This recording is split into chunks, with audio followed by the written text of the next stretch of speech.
안녕하세요. 이민경의 행정사입니다. 오늘은 폐기물 수집 운반업에 대해서 말씀드리겠습니다. 여러분 좋아요, 구독, 알림 잘 부탁드립니다.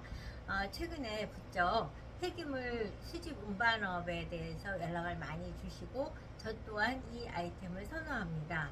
왜냐하면 폐기물관리법에 의해서 폐기물과 관련해서 허가받을 수 있는 종류에는 폐기물 처리업, 폐기물 수집, 이거 수집 운반업, 또 폐기물 또 소각업, 매립업 여러 가지가 되게 이제 많이 있는데 폐기물 중에서도 지정 폐기물이 있고 생활 폐기물이 있고 이제 의료 폐기물이 있고 이렇게 많은 종류가 있는데 이민경 행정사가 가장 선호하는 것은 사업장 폐기물입니다.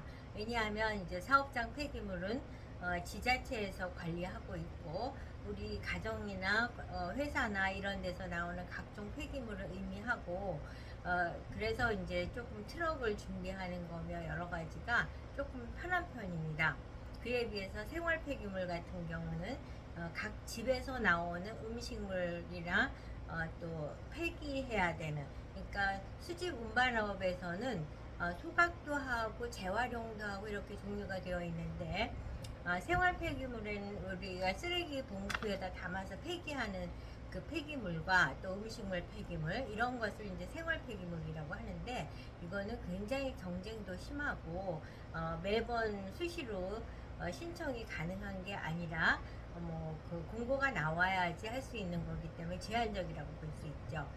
그에 비해서 지정 폐기물 또 의료 폐기물 같은 경우는 지자체가 관리하는 게 아니라 환경부에서 지방환경청에서 관리합니다. 제가 인허가 업무를 많이 하고 있는데 식약청, 환경청 이런 데로 들어가면은 이게 보통 어렵지가 않습니다. 그래서 의뢰인도 고생하고 저도 고생하고 그래서 제가 가장 선호하는 것은 사업장 폐기물이라는 말씀을 드립니다. 그래서 이제 근데 그 사업장 폐기물이 하시고자 하는 분도 더불어 또 되게 많습니다. 폐기물 관리업이라든가 그 폐기물 다른 거는 이미 거의 진입하실 분들이 진입해서 세팅이 되어 있다고 볼 수 있는데 비해서 사업장 폐기물 수집 운반업의 경우는 이제 우리가 소위 말해서 그냥 운수업 하시는 분들이죠. 용달이나 트럭을 갖고 계시던 분이 저도 가구를 버려야 된다 이러면 쭉 전화해서 이것 좀 갖다 버려주세요. 그러면 네 알겠습니다. 그리고 그걸 신청하는 일반 시민도 편하게 그 다음에 그 폐기물을 수집해서 갖다가 어딘가 방치하실 그분도 편안하게 수집을 해서 산으로 들로 밭으로 막 버리고 그래갖고 이제 고발 프로그램에 계속 나오고 이러다 보니까 이제는 폐기물 수집 운반업 허가라는 제도가 생겼습니다. 그 말씀은 아직까지 준비 안 돼서 허가를 못 받은 운송업자가 굉장히 많다는 말로 할 수 있고 이거는 또 수시로 모집을 하고 있습니다. 근데 이제 어느 순간에 공급 과잉이 됐다 그러면 이제 조절을 하겠죠. 제가 이와 같은 말씀을 드리는 것은 복지연구 사업도 있습니다. 복지연구 사업소 같은 경우도 계속 쉽게 하더니 어느 순간부터 지자체에서 여기는 지금 공급 과잉이기 때문에 접수를 받지 않고 있고 그게 하나 빠지면 넣고 이런 식으로 하고 있습니다. 이런 말씀을 해서 인허가 업무가 수요 공급을 따져서 허가 내준 업체가 망하는 그런 불행한 사태를 정부 차원에서 미리 필터링을 하고 있구나 이렇게 말씀을 드립니다. 제가 좀 앞서서 사업장 폐기물에 대한 거를 좀 많이 설명을 드렸는데 이처럼 이제 사업장 폐기물이 시장이 크고 또 용이하고 여러 가지 준비에 있어서도 가볍고 그러다 보니까 많은 분들이 이제 신청을 하십니다. 그래서 이제 동시에 몇 군데씩 하고 있는데 한 업체가 이제 우리가 말 타면 승마하고 싶다고 그러죠. 그래서 이분이 저희 이번에 사업장 폐기물 해주셔서 너무 감사합니다. 근데 음식물 폐기물도 했으면 좋겠어요. 라고 얘기해요. 그래서 제가 제 영상에서 반복해서 여러 번 말씀드렸던 사항인데 이민경 행정사가 새로운 아이템을 개발함에 있어서는 이민경 행정사가 뭐 도서관에 가서 공부를 하고 석사 박사를 한다고 어디 가서 또 신청을 해서 공부를 하고 이런 것이 아니고 바로 의뢰인이 바로 석사 박사 학위를 저에게 줍니다. 이렇게 모두 하나요? 그것 좀 도와주실 수 없을까요? 이렇게 했을 때 제가 이제 연락을 주신다고 해서 그 업무를 다 하는 게 아니라 기존에 내가 하고 있는 업무에 확장성이 있다. 그리고 또한 그 시장이 잠재된 시장이 크다. 이랬을 때는 이제 딱 잡는 거죠. 그게 바로 이번 케이스입니다. 이분이 사업장 폐기물을 아주 본인이 자료를 준비하고 장소를 확보하는데 어려움은 있었지만 어려움이 있었던 만큼 감사의 마음도 큰 거죠. 그래서 되게 감사하다는 말씀을 하시면서 이어서 하시는 분이 음식물 폐기물도 하고 싶어요. 그런데 이제 음식물 폐기물의 문제는 뭐냐면 같은 음식이라도 어느 장소에서 나왔느냐에 따라서 생활 폐기물이 되기도 하고 사업장 폐기물이 되기도 합니다. 우리가 맨날 집에서 이제 저녁에, 저 같은 경우는 저녁에 자기 직전에 음식물 폐기물을 갖다 버립니다.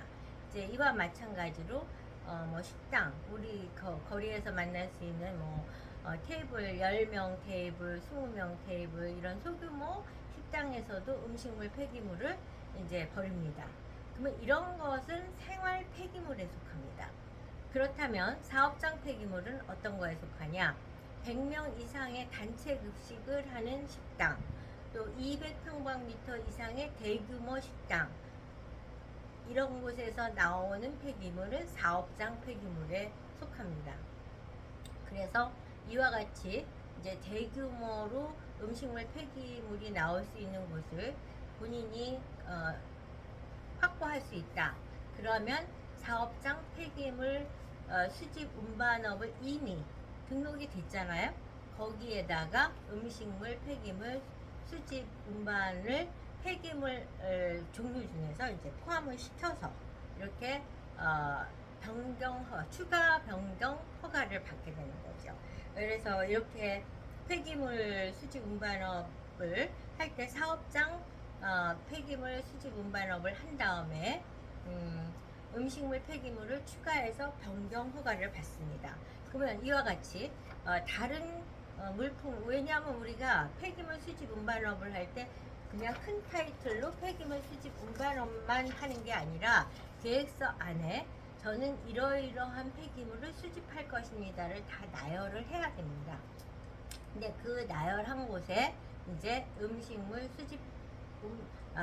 폐기물을 이제 추가하는 거죠. 그러면 이렇게 추가 변경을 할 때, 변경 허가를 받고자 할 때 뭐뭐가 바뀌어야 되나? 이제 사무실 위치는 그대로 하면 됩니다. 그렇기 때문에 사실 사무실 위치를 확보하기 위해서 지자체에 관련 부처 전체를 회람해서 오케이가 돼야지 되는데 그 절차를 안 해도 되는 거죠. 그리고 그 주소지가 안 바뀌니까 사업자 등록증도 안 바뀌고 업태 종목도 폐기물 수집 운반업으로 그냥 하는 거죠. 왜냐하면 폐기물 종류를 쓰는 건 아니고 폐기물 수집 운반업이니까 이처럼 사무실 위치나 사업자 등록증은 변경되는 것이 없습니다. 근데 이제 추가해야 되는 건 우리가 일반적인 사업장 폐기물을 할 때는 덮개 차량 내지는 밀폐 차량만 있으면 됩니다. 그리고 2대 이상이어야 되고 2대를 합한 게 4.5톤 이상이어야 됩니다. 그래서 이미 제가 저한테 음식물 폐기물 할래요 하시는 분은 이미 4.6톤인가 9톤으로 해서 이제 허가가 나온 거예요. 그렇지만 음식물 수집 운반업을 하기 위해서는 탱크롤리 또는 압축 압착 차량을 새로 구입을 하셔야 됩니다. 탱크롤리는 이제 이게 액체가 나오잖아요. 음식물 폐기물을. 그러니까 액체를 실을 수 있는 액체 물질이 들어가서 이제 흐름이나 이런 누수를 방지할 수 있는 게 탱크롤리 트럭이고, 또 이제 우리가 음식물을 하면은 액체하고 고체를 같이 버리니까 고체만 필터링을 해야 되니까 그걸 압축 압착 차량, 그런 둘 중에 하나를 반드시 신규로 구입을 해야 되는데 이때는 이미 4.5톤이 넘었기 때문에 톤수에는 제한이 없으니까 뭐 경제적 부담이 있다. 그러면 최소 톤수의 어, 탱크롤리 내지는 압축 압작 차량을 구입하시면 됩니다. 그런데 이제 문제는 사업 계획서에 이제 음식물 폐기물에 대한 걸 넣는 거죠. 그거는 이제 우리 의뢰인들께서 스스로 하기 아주 어려운 것에 속하는 거죠. 음식물 수집하려면 이제 분류번호가 다 있습니다. 음식물류 폐기물이다. 그러면 대충 513801 뭐 이 정도 될 텐데 그 음식물 폐기물 종류에도 여러 개가 있으니까 그런 것들을 기술을 해야 되고 그 다음에 이제 내용 안에 수집 운반을 어떻게 해서 수집해서 어떻게 경로로 어떻게 보관하겠다. 이거 음식물은 부패 가능성도 있고 외부에 악취를 유발시킬 수 있는 요소도 있고 그러기 때문에 아주 구체적으로 써야 되겠죠. 그리고 시설과 장비를 어떻게 보유하고 있고 그 다음에 세척이라든가 이런 건 어떻게 할 건지 또 기술적으로 인력 관리는 또 어떻게 할 건지 환경 오염 방지를 위해서는 어떤 대책을 세울 것인지 이제 검토하는 담당 중간이 납득할 수 있는 내용을 기재하는 것이 아주 중요합니다.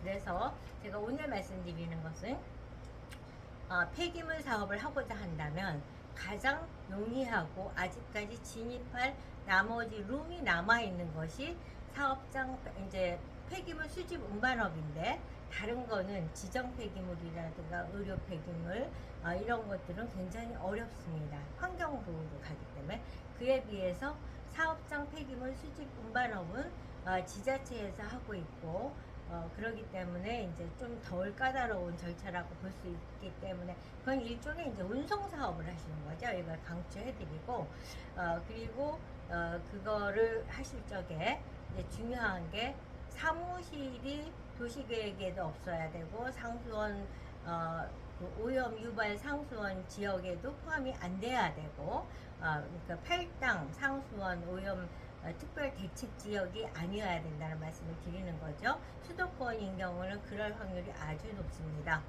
그리고 이제 그 외 지역에서도 반드시 그 지역이 어떤 규제에 묶여 있는 곳인지 아닌지를 파악하는 게 중요하고 수집 운반업에 있어서는 그 차량이 거기에 대기는 하지 않지만 들락날락하기 때문에 적어도 내가 확보한 트럭 2대가 들락날락할 수 있는 여백의 공간이 있는지가 또 중요합니다.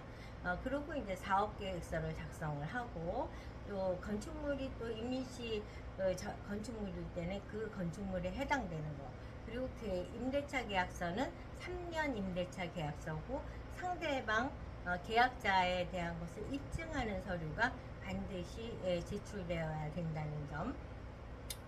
그래서 그리고 이제 탱크를 그 내가 수지 운반하고자 하는 폐기물의 종류에 맞게 구입을 하고 또 나중에 다 구입한 다음에는 또 GPS를 달아서 차량 이동 경로가 체크될 수 있도록 해야 된다는 점 그리고 가장 어려운 것은 이 모든 내용을 계획서 안에 상세하게 기재해서 지자체 담당 공무원이 오케이 할 수 있도록 해 놓는 것이 중요합니다. 최고 전문가 이민경 행정사에게 연락 주시면 여러분은 구입하라는 거 구입하고 임대하라는 거 임대하고 제가 가이드해 드리는 대로 하시면 허가는 따놓은 당상이라는 점을 말씀드리면서 오늘 영상 마치도록 하겠습니다. 여러분 좋아요, 구독, 알림 잘 부탁드립니다.